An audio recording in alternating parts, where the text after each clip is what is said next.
KG নেবো, 4 KG নিই, 4 KG. দালচিনি 50 টাকা, ইলাচ ফল 50 গ্রাম, তারপর লবঙ্গ 20 টাকা, জিরা 250 গ্রাম। জিরা 80 গ্রাম হবে? যা লিখিস কেজি, যা লিখিস 300 গ্রাম। জিরা, লবণ 2 KG, one time plate 100 piece. খুব ভালো, আমি আমার ছোট আমার খুবই ভালো জানে। আমি যখন যা বলি তাই শোনে। আগামী প্রোগ্রামও কথা বলতে সঙ্গে শরীর হয়ে থাকবে। খুবই মানসম্মত দোকানদার। বড়গুলো বাজারের ভিতরে সবচেয়ে বড় দোকান এটা। বড় দোকানে বড় মানুষের মন তার। বড় বাজারের এই বাজারের ভিতরে সবচেয়ে বড় দোকান এবং বড় মন মানসিকতার মানুষেরা, এরা সহ মানুষেরা এরকম পাখি টাকি নিয়ে হয়। এদের এটা খুবই ভালো লাগে আমার কাছে। খুবই আল্লাহ তৌফিক দেয়। আপনারা দোয়া করবেন। দর্শকবৃন্দ আপনারা দেখছেন এখানে সব এরা রয়েছে, দোকানের কর্মচারী রয়েছে, এরা সব নতুন চলে। খুবই ভালো দোকান। কুষ্টিয়া থেকে 12 কিলোমিটার দূরে, ভাদালি স্ট্যান্ড থেকে নেমে আসতে হয় পশ্চিম দক্ষিণ কোণে দহকলা বাজার। এই দহকলা বাজারে সবচেয়ে নাম করা দোকান। গরিবদের অনেক সাহায্য করে থাকি। আমি খুব খুশি হলাম। আল্লাহ পাক তার বেচা কিনে বরকত দান করুক, আরো বড় থেকে বড় হোক, উত্তরোত্তর দিন দিন তার সবকিছু বৃদ্ধি পাক। আল্লাহর কাছে দোয়া করি তার জন্য ইনশাআল্লাহ।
জায়গা পরের জমিন ঘর বানায় আমি রই, আমি তো সেই ঘরের মালিক নই। পরের জায়গা পরের জমিন ঘর বানায় আমি রই, আমি তো সেই ঘরের মালিক।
কিছু কর্মী বাহিনী আছে, এদের পরবর্তীতে আমি এদেরকে গেঞ্জি বানিয়ে দেবো, ইউটিউবের গেঞ্জি ইনশাআল্লাহ।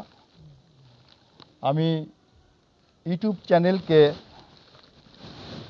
ধন্যবাদ জানাই এই জন্যই যে এই ইউটিউব চ্যানেলের মাধ্যমে গ্রামগঞ্জের দুস্থ পরিবারদের বিষয় আশয়কে সারা বিশ্বের বুকে তুলে ধরাতে পারছে।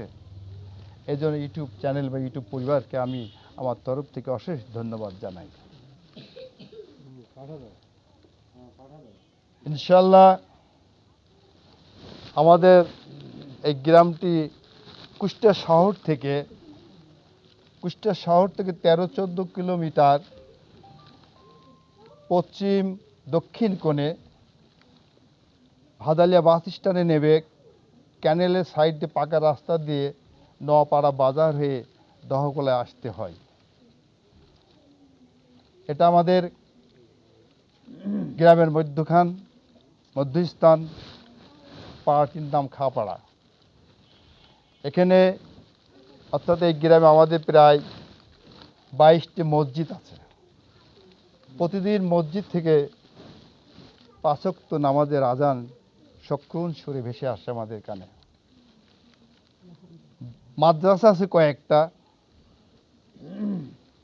দহকলা পুরাতন মোহাম্মদ শাহী উচ্চ বিদ্যালয় রয়েছে আমাদের এই দহকলা গ্রামে। আলহামদুলিল্লাহ আমাদের এখানে পুলিশ ক্যাম্প রয়েছে, সোনালী ব্যাংক রয়েছে দহকলা বাজারের উপরে। আমি ব্যাংকের একজন ছোটোখাটো কর্মকর্তা। আমার অর্জিত যে টাকা পয়সা হয় গরিবদের জন্য, দুস্থদের মাঝে বিতরণ করার চেষ্টা করি। তৌফিক আল্লাহ পাক দান করলে আপনাদের দোয়ায় আগামীতে আরও দেওয়ার চেষ্টা করব ইনশাআল্লাহ। আপনারা সবাই আমার জন্য দোয়া করবেন। আমার এখানে দেখছেন যিনারা এসেছেন, হিন্দু কিবা মুসলিম কিংবা বৌদ্ধ খ্রিস্টান, আমার কাছে কোনো ভেদাভেদ নাই। এরা মানুষ কিনা, আল্লাহর সৃষ্টি কিনা, শ্রেষ্ঠ জীব কিনা, আমি এদেরকে শ্রদ্ধা করি। আমি খুব খুশি হয়েছে আমার হিন্দু সম্প্রদায় যিনারা এসেছেন, দুস্থরা যারা এসেছেন, আমার এই অধমের বাড়িতে পা দিয়েছেন, আমি খুব খুশি হয়েছি। আগামীতে আপনাদের আবারও ডাকবো। আমার ডাকে আপনারা কেউ বিরক্ত হবেন না তো? না, আপনাদেরকে ডাকবো আবার যখনই ডাকবো সেই ডাকে আপনারা আবার আপনার যে চরণ ধুলি আমার এই বাড়িতে আপনারা আবার দিবেন। দোয়া করবেন আল্লাহ পাক যেন আমাদেরকে এর ওসিলায় নাজাতের ফয়সালা করে দেন। এর ওসিলায় আমরা সকল একসাথে আল্লাহর কাছে মাপ পাব। আমি দোয়া করি তাদের জন্য যাদের পিতামাতা পৃথিবী থেকে বিদায় হয়ে চলে গেছেন, কবরবাসী হয়ে গেছেন, তাদের জন্য দোয়া করি আল্লাহ পাক তাদেরকে যেন মাফ করে দেয়, বিশেষ নসিব করে। এবং যিনারা আমার এই কাজে সহযোগিতা করেন বা করবেন, তাদের পিতামাতার জন্য দোয়া রইল। বাজারে গিয়েছি, দইয়ের দোকানে গিয়েছি, দইওয়ালা বলতেছে ভাই আপনি একটা ভালো কাজ করতেছেন, আপনার দইয়ের পয়সা দেওয়া লাগবে না। জহুরুল আমাকে বলল। আমি দোয়া করলাম আল্লাহ তোমার ব্যবসার প্রসারতার জন্য আল্লাহ বৃদ্ধি করে দেয়। মধুর দোকানে গিয়েছি, ভাই আপনি মহতির কাজ, মানবতার কাজ দেখাচ্ছেন, করছেন, আমিও দইয়ের পয়সা নেব না, আমি দিয়ে দিলাম। সবাই বলেন আমিন। ফজরের কাছে গেলাম, বলে কটটি দই লাগবে, বাকিটা আমি দিয়ে দেব, দিয়ে দেব। কিছু নিজের পয়সা দিতে হয়, আর যিনারা দিতে চান দেবেন, অসুবিধা নেই। আমি দাতা গোষ্ঠী, দাতা সম্প্রদায় বা যিনারা আছেন, তিনারা যদি সাহায্য করতে চান, আমার ইউটিউবের ভিডিও লিঙ্কের নিচে আমার মোবাইল নাম্বার রয়েছে, আমার পার্সোনাল মোবাইল নাম্বার রয়েছে। যদি আপনারা আমার সঙ্গে পার্সোনালভাবে যোগাযোগ করতে চান, যোগাযোগ করবেন ইনশাল্লাহ। আপনারা যে উদ্দেশ্যে যেখানে দিবেন সেটা সেখানে ঠিক মতো পৌঁছিয়ে যাবে। দেখতেছেন তো আমার বাড়ি ঘর ধর মাটির ঘর, বিল্লিল মানাখানায় আমি আমার কাছে ভালো লাগে না, আমি থাকি না। আমি আমার কিছু কর্মী বাহিনী রয়েছে, দেখছেন আমার সঙ্গে সব দাঁড়িয়ে রয়েছে, আমাকে সহযোগিতা করেন। আপনারা সবাই এদের জন্য দোয়া করবেন, সবাই দোয়া করবেন তো ইনশাল্লাহ। আগামীতে আমি আরো দেওয়ার চেষ্টা করব আলহামদুলিল্লাহ। আমি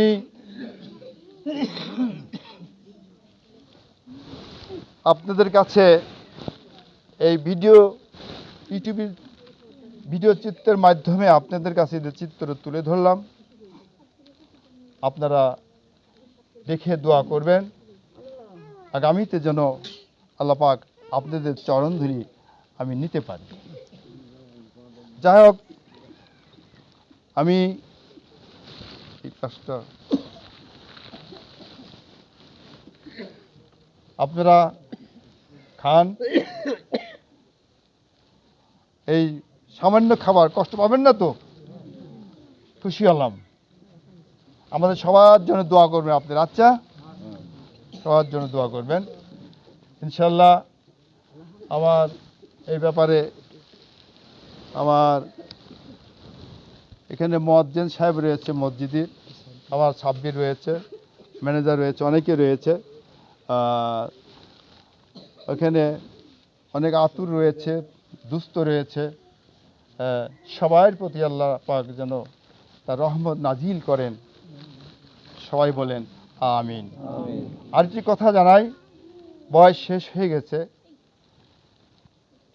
আল্লাহ পাক তার কোরআন শরীফের ভিতরে সূরা তওবার সূরা ফুরকানের ভিতরে ৭০ নম্বর আয়াতে আল্লাহ বলেছেন, তার বাংলা তর্জমা হচ্ছে, তবে যাহারা তওবা করে এবং ঈমান আনে এবং সৎকর্ম করে, আল্লাহ পাক এই সৎকর্মের বিনিময়ে তার পূর্বের যত পাপ রাশি রয়েছে সে পাপ রাশিগুলোকে এই পুণ্য দ্বারা পরিবর্তন করে দিবেন। সবাই বলেন আমিন। মহান আল্লাহ ক্ষমাশীল, পরম দয়ালু। সূরা ফুরকানের ভিতরে ৭০ নম্বর আয়াতে আল্লাহ পাক জানিয়ে দিয়েছেন। তা আমাদের যদি পূর্বকৃত কোনো পাপ রাশি থেকে থাকে, আমরা ফিরে আসব, ফিরে এসে আল্লাহর কাছে তওবা করব। দেখবেন আমাদেরকে একদিন দুনিয়া ছেড়ে চলে যাওয়া লাগবে, কবরবাসী হওয়া লাগবেই, মাটির নিচে চাপা পড়া লাগবেই, বাঁশের খাবাসি আমার বুকের উপর দিয়ে ছাউনি দিয়ে আমাকে শেষবারের মতো আমাকে রেখে আসবে। দূর দূরান্ত থেকে খবর নেওয়া যায়, কিন্তু বাড়ির পাশে যাকে দাফন করা হয় তার খবর আর আমরা পাই না। তথ্য প্রযুক্তি যতই হয়েছে না কেন, কবরে মাটি দিয়ে আসার পরে সে কি হালে আছে, কি অবস্থায় আছে, এই তথ্য প্রযুক্তিতে আজও উদ্ধার করতে পারে নাই, ভবিষ্যতেও পারবে না ইনশাআল্লাহ। ওই জন্য আসেন, আমরা সবাই মৃত্যুর পথে যাত্রী, সবাইকে মৃত্যুবরণ করা লাগবে। আমরা জন্য সবাই আল্লাহ পাক আমাদের নাজাতের ফয়সালা করে দেন। এই বলে আমি আমার বক্তব্য সেখানে শেষ করছি। নাসরুম মিনাল্লাহি ফাতহুন কাবীর বাশশিরিল মুমিনিন। ওয়াসসালামু আলাইকুম ওয়া রাহমাতুল্লাহি। ربنا ظلمنا أنفسنا وإن لم تغفر لنا وترحمنا لنكونن من الخاسرين رب اجعلني مقيم الصلاة ومن ذريتي ربنا وتقبل دعاء আল্লাহ রব্বুল আলামিন মাবুদ গো মেহেরবানি করে আল্লাহ তাআলা আল্লাহ তোমার কিছু গুনাহগার বান্দাদেরকে সাথে নিয়ে আল্লাহ আল্লাহ আমার ভাইজানের বাসাতে আল্লাহ এতিম দুস্থ অসহায়দের জন্য আল্লাহ তাদেরকে সাথে করে আল্লাহ আমার ভাইজানকে সাথে নিয়ে আল্লাহ তোমার আলিশান দরবারে দোকানে হাত তুলেছে আল্লাহ মেহেরবানি করে রব্বুল আলামিন আল্লাহ আমার ভাইজান যে আজকের আয়োজন করল আল্লাহ হায় আল্লাহ একমাত্র তোমাকে সন্তুষ্ট আর রাজি খুশি করার জন্য আল্লাহ মেহেরবানি করে আমার ভাই জানেন আল্লাহ মনের নেক বাসনাকে পূর্ণ করিয়া দিন। হায় আল্লাহ তাআলা আমার ভাই জানে ছোট্ট এই মাটির ঘরে আল্লাহ একা একা এই বাড়িতে বসবাস করে আল্লাহ আল্লাহ সর্বহারতে আল্লাহ তাকে তুমি আল্লাহ ভালো রেখো আল্লাহ। আয় রব্বুল আলামিন মেহেরবানি করে আল্লাহ আমার ভাইজানের বোনরা আছে আল্লাহ আল্লাহ তারাও বাইরে থাকে তাদেরকে আপনি কবুল আর মঞ্জুর করেন আল্লাহ। আল্লাহ আমার এই ভাইজানের আল্লাহ কাজের সাথে যারা সহযোগিতা করেছে আল্লাহ মেহেরবানি করে আল্লাহ তাদেরকে আপনি কবুল আর মঞ্জুর করে আনিন আল্লাহ। আল্লাহ আমার ভাইজান আর অতীতে যারও এমন ভালো ভালো কাজ করতে পারে আল্লাহ আল্লাহ সেই তৌফিক দান করুন আল্লাহ। আয় রব্বুল আলামিন মেহেরবানি করে আপনি আমাদের সকলকে মাফ করিয়া দিন। আল্লাহ রব্বুল আলামিন কাজ করে এই যে আজকের আয়োজনে আল্লাহ আল্লাহ আমাদের বাজার থেকে আল্লাহ বড় মুদিখানার দোকানদার আল্লাহ সেলিম দোকানদার আল্লাহ আল্লাহ আজকের আয়োজনের জন্য এক বস্তা চাউল আল্লাহ দিয়েছে মেহেরবানি করে তার বাসনাকে পূর্ণ করিয়া দিন। আল্লাহ আরো অনেকে সহযোগিতা করেছে আল্লাহ দই দিয়েছে মিষ্টি দিয়েছে আল্লাহ মেহেরবানি করে আপনি তাদেরকে কবুল আর মঞ্জুর করে আনিন আল্লাহ। আজকে যারা এসেছে আল্লাহ সকলের মনের নেক বাসনাকে পূর্ণ করিয়া দিন। وصلى الله تعالى على خير خلقه محمد وعلى آله وأصحابه أجمعين واجعل آخرة كلام عند الموت لا إله إلا الله محمد رسول الله.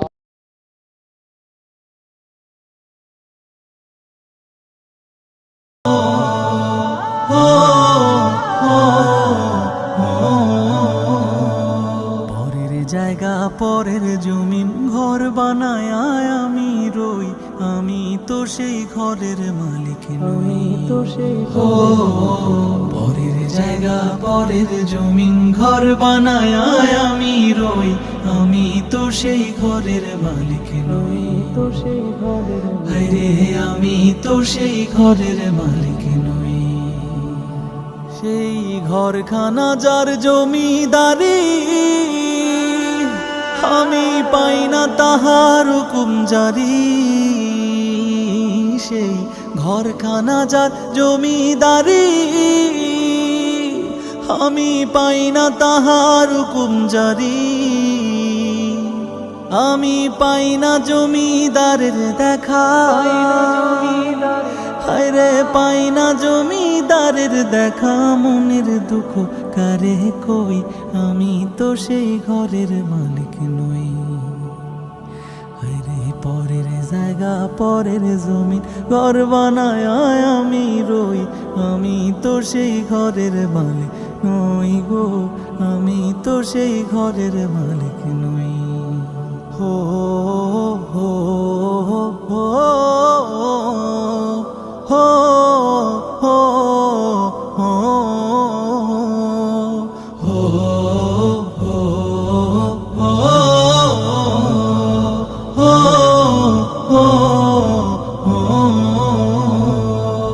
জমিদারের ইচ্ছামতো দেই না জমি চাষ তাই তো ফসল ফলে না রে দুঃখ 12 মাস। জমিদারের ইচ্ছামতো দেই না জমি চাষ তাই তো ফসল ফলে না রে দুঃখ 12 মাস। খাজনা পাতি সবই দিলাম তবু জমিন আমার হয় যে নিলাম আমি খাজনা পাতি সবই দিলাম তবু জমিন আমার হয় যে নিলাম আমি চলি যে তার মন জোগায়া হায়রে চলি যে তার মন জোগায়া দাখিলায় মেলে না সই, আমি তো সেই ঘরের মালিক নই, তো সেই ঘরের হায়রে পরের জায়গা পরের জমি ঘর বানায় আমি রই, আমি তো সেই ঘরের মালিক নই, তো সেই ঘরের হায়রে আমি তো সেই ঘরের মালিক নই, তো সেই ঘরের হায়রে আমি তো সেই ঘরের মালিক নই, হায়রে আমি তো সেই ঘরের মালিক নই।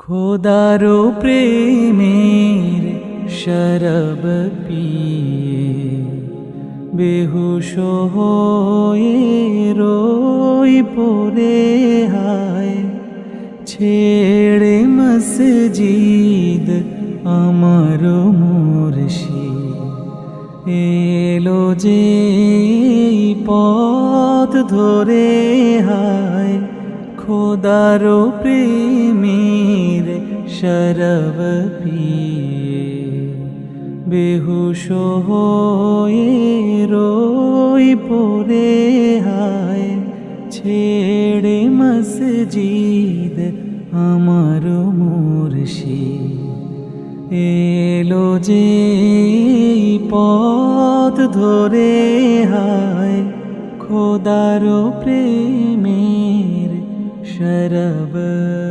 পিয়ে। দুনিয়াদারি